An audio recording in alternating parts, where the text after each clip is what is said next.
It's November 1991. MTV is still in its heyday, and Michael Jackson has just released a video clip for his new song, Black or White. It's an 11-minute long video for a 3.5-minute song, but by now their world is used to Michael Jackson's excesses. The video has everything under the sun. Macaulay Culkin, The Simpsons, Michael Jackson smashing windows and cars while yelling and holding his crotch, elaborate miniature work.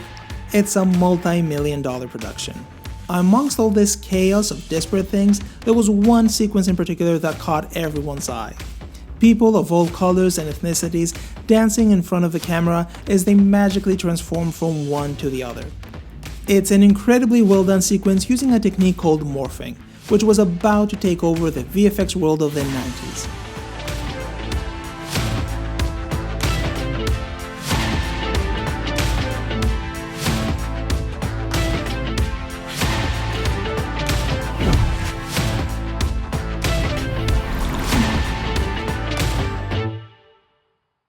The idea behind morphing is simple. It's about changing one shape to another through the use of a transition.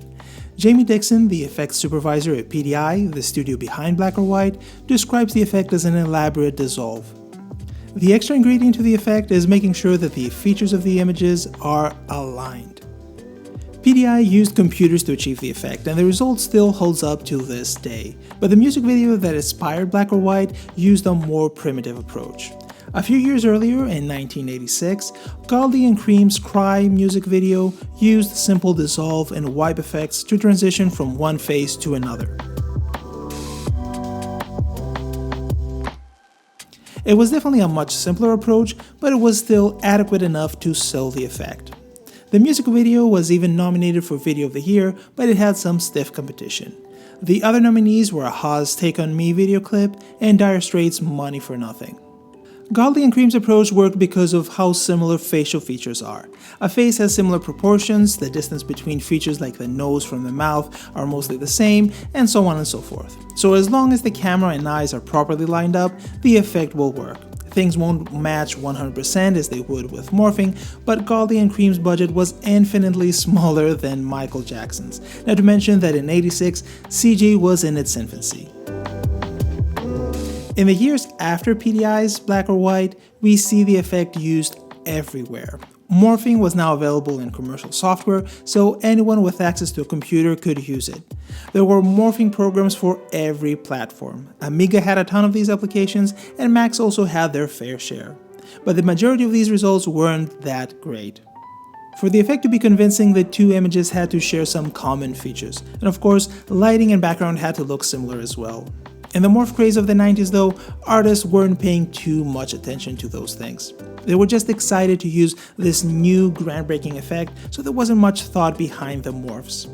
In a lot of cases we had forms that looked nothing alike, so the end result wasn't that great. PDI's work on Black or White was much more thoughtful. To make the effect even more convincing, they've experimented with timing. The artists divided the face into smaller areas like eyes, hair, lips, etc. They would then morph these features at different points in time. So during the transformation, a face would have features of both models. The eyes of Model 2 would be on the face of Model 1. Here, for example, the transformation is gradual. The ponytail of the second model comes in first, then the eyes, and finally the rest of the face and body. Another good example is this morph here. The hair and beard come in first, then we get to see a more complete eye transformation, and finally the skin color of the second model shows through. The morphing procedure at PDI was simplified enough for anyone to use. The artists had to draw lines on both images to indicate the areas of interest. For example, a line on the eyebrow of the first image would indicate to the software that it needs to morph that part to the corresponding line of the second image. This process was much easier than ILM's approach.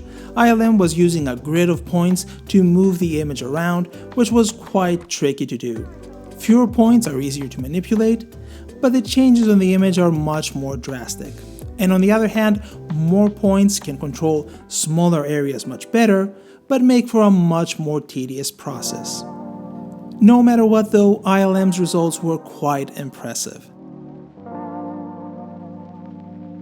This is a morphing sequence from the 1986 movie Willow. The character transforms from goat to ostrich, peacock, turtle, tiger, until we get to the final human form.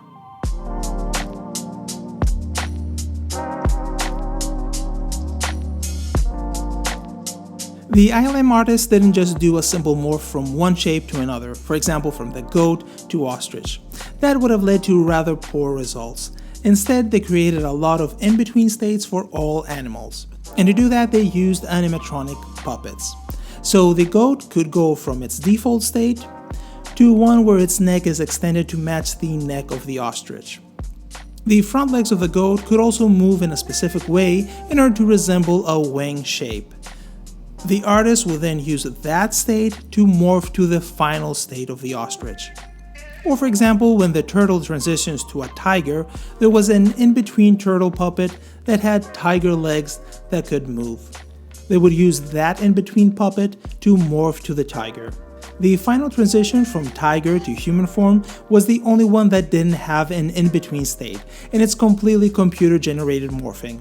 There was discussion for a half tiger, half human suit, but the idea was abandoned. This is the only weak transformation of the sequence, but the artist still made sure that the overall shape of both forms was similar. So the lady's hands and legs matched the position of the tiger's legs. ILM used morphing extensively. In Willow, the effect was right in front and center, and in other cases like in Indiana Jones and the Last Crusade, morphing was used in a more subtle manner. Near the end of the film, one of the characters starts aging rapidly after picking the wrong goblet. ILM used puppets for all the decomposing states of the character and then used morphing to blend between them. The puppets were on a motion control rig and performed the exact same programmed moves, so all different states mostly matched in shape and position. Morphing allowed them to hide any misalignments and to also control the decomposing speed of different areas of the frame. Some areas would decompose faster than others, making the morph a much more complex and convincing effect. A few years later, in 1991, ILM pushed the boundaries of morphing even further. Star Trek VI was the first time they'd ever tried doing a camera move during a morph. They used motion control for both shots to make sure that the result is as repeatable as possible. One shot was the brute leaning down, and then they repeated the same movement with the girl. The shot was quite tricky because of the differences in shape and size, but ILM for whatever reason didn't use any in-between steps. The whole morphing sequence was between just these two shots. In another scene in the movie where the shapeshifter morphs into Kirk, ILM also relied on just two shots and no in-betweens. The scene had its own set of challenges since the morphing wasn't between two static faces. The morph was happening as the character was speaking. So both actors had to repeat the same phrase at the same speed and at the exact same position. Things didn't always line up, particularly the mouth, so the ILM artists had to do some pixel pushing to make everything look good. The late 80s, early 90s was for sure the era of morphing. Movies, video clips, and TV shows were all using it. Or I should say, abusing it. It was so commonplace that even I as a kid was fed up with the effect. Cars were morphing into tigers, Snoop Dogg and his gang was morphing into dogs, and Odo, the Deep Space Nine character, was morphing into pretty much anything. It was just too much. While some of these effects were well done, like PDI's and ILM's work, some were just hilariously bad. For example, in Snoop Dogg's Who Am I music video, the VFX crew didn't have the forethought to have a complete shot of this lady's head, and as a result, the morph happens with an incomplete head. It's hilarious to see. I'm sure the crew had the best intentions in mind, but was probably working around some ridiculous deadlines. Nowadays, no one's really using morphing. In 2017, Elbow released their music video for the song Gentle Storm, which is an homage to Godley and Cream's Cry video, but as with the original video, this technique is the more primitive version of morphing. Other than that though, I'm not aware of any other uses of morphing in movies and TV. But morphing does live on through optical flow. It's the technique that's being used for years now in order to create slow motion out of regular frame rate videos. For example, taking a regular 25 frames per second video and extending it to 200 frames per second or more. Morphing is responsible for all the in-between frames. I've played around with the technique and it works really well. And according to Vimeo, I first tried it out almost 14 years ago. Wow! If you've lived through morphing's heyday, I would love to hear your most and least favorite morphing effects. And if this is the first time you hear about it, I would love to know what you think of it. It must look incredibly janky, especially considering where we are now in VFX. Either way, let me know in the comments below. And that's about it for this video. Take care, and I'll see you on the next one.